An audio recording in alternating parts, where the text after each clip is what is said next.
کیا ضرورت پڑی کہ حضرت امام علی مقام نے مدینہ کو چھوڑا اور کیا ضرورت پڑی کہ کربلا کا میدان سجایا گیا۔ حضرات محترم 60 ہجری میں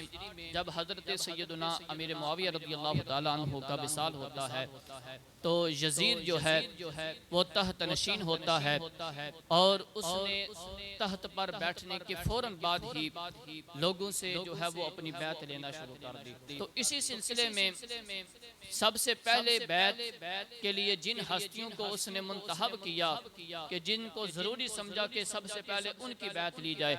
ان میں ایک حضرت امام علی مقام حضرت سیدنا امام حسین رضی اللہ تعالیٰ عنہ ہیں، ایک حضرت عبداللہ بن زبیر ہیں اور ایک حضرت عبداللہ بن رضی اللہ تعالیٰ عنہم اجمعین ہیں۔ یعنی یہ میرے مصطفیٰ کریم علیہ السلام کے اصحاب کے اندر شامل ہیں۔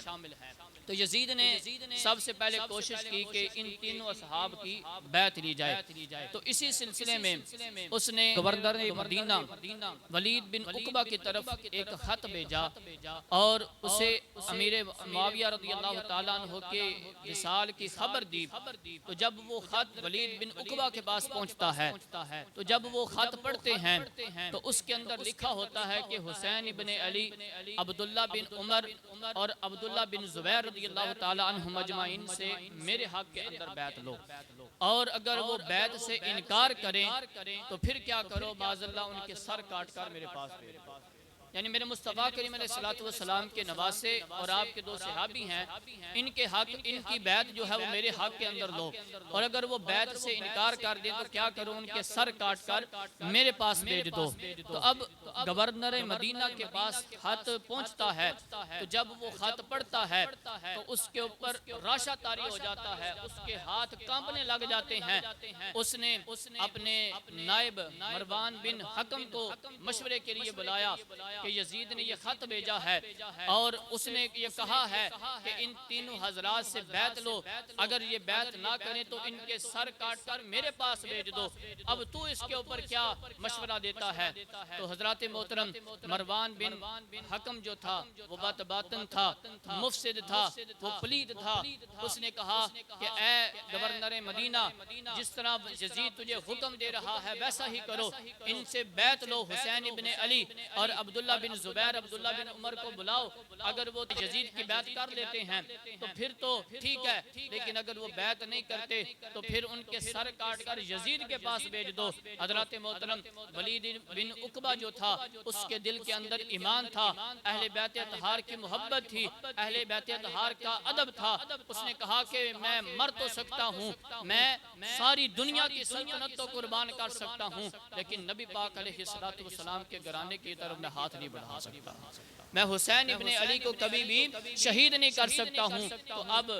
گورنر مدینہ جو ہے ولید بن عقبہ وہ سوچ کر ساری رات گزارتا ہے، اگلا دن آ جاتا ہے تو وہ پھر ڈرتے ہوئے حضرت امام علی مقام امام حسین رضی اللہ تعالیٰ عنہ کے پاس پیغام بھیجتا ہے، حضور میری اتنی جرت تو نہیں کہ میں آپ کو اپنے پاس بلاؤں، لیکن ایک مشکل معاملہ ہے، آپ میری بارگاہ میں حاضر ہوں۔ جب حضرت امام علی مقام تک وہ پیغام پہنچتا ہے، امام علی مقام رضی اللہ تعالیٰ عنہ گورنر مدینہ کے پاس پہنچتے ہیں تو گورنر مدینہ وہ پیغام جو خط یزید نے لکھا تھا وہ کہنے لگا کہ حضور میرے اندر اتنی جرت نہیں کہ اس کے اندر لکھے ہوئے الفاظ میں اپنی زبان سے پڑھوں، یہ خط ہے اس کو آپ خود ہی پڑھ لیں۔ جب حضرت امام علی مقام امام حسین رضی اللہ تعالیٰ عنہ نے وہ خط کھولا تو خط کے اندر سب سے پہلے حضرت امیر معاویہ رضی اللہ تعالیٰ عنہ آپ کے وصال کی خبر تھی۔ جب آپ نے یہ پڑھا تو آپ نے پڑھا انا للہ و انا الیہ راجعون، بے شک حضرت امیر معاویہ رضی اللہ تعالیٰ عنہ جو ہیں وہ میرے مصطفیٰ کریم کے اصحاب کے اندر شامل ہیں، کاتب وحی بھی ہیں، اور میرے مصطفیٰ کریم علیہ السلام نے ان کو یہ لقب عطا فرمایا ہے۔ تو جب حضرت امام علی مقام نے آپ کے وصال کی خبر پڑھی تو آپ نے انا للہ پڑھا، اور پھر اگلا مضمون جو تھا وہ یہ تھا کہ اے گورنر مدینہ، اب میں یزید جو ہوں یہ ولی عہد بن چکا ہوں، حضرت امیر معاویہ کا تحت نشین بن چکا ہوں،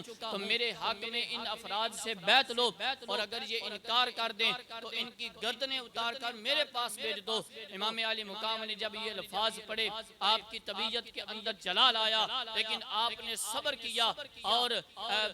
رکا جو ہے وہ خط جو ہے وہ واپس گورنر مدینہ کو دیا اور ارشاد فرمایا کہ اے گورنر مدینہ، ہم اہل بیت نبوت ہیں، ہم مادن رسالت ہیں، ہماری شان کے اندر قرآن کی آیتیں اتری ہیں، میں نے نبی پاک علیہ السلام کے کندھوں کے اوپر سواری کی ہے، میں نے علی کے سینے کے اوپر سواری کی ہے، میں نے اماں فاطمہ الزہرا کا دودھ پیا ہے، جبرائیل امین میرا جھولا جلاتے رہے ہیں، فرشتے مجھے سلام کرتے ہیں، تاجدار رسالت مآب نے میرے لب چومے ہیں اور تاجدار رسالت مآب نے مجھے اپنی گود کے اندر لوریاں سنائی ہیں، تاجدار رسالت مآب نے مجھے اپنی زبان چسوائی ہے، میرا گھرانہ پاک ہے، میرا خاندان پاک ہے، میرے ماں باپ پاک ہیں، میں پاک ہوں۔ طہارت کی آیات جو ہے وہ ہماری شان کے اندر اتری ہیں۔ یہ یزید ناپاک ہے، جیسے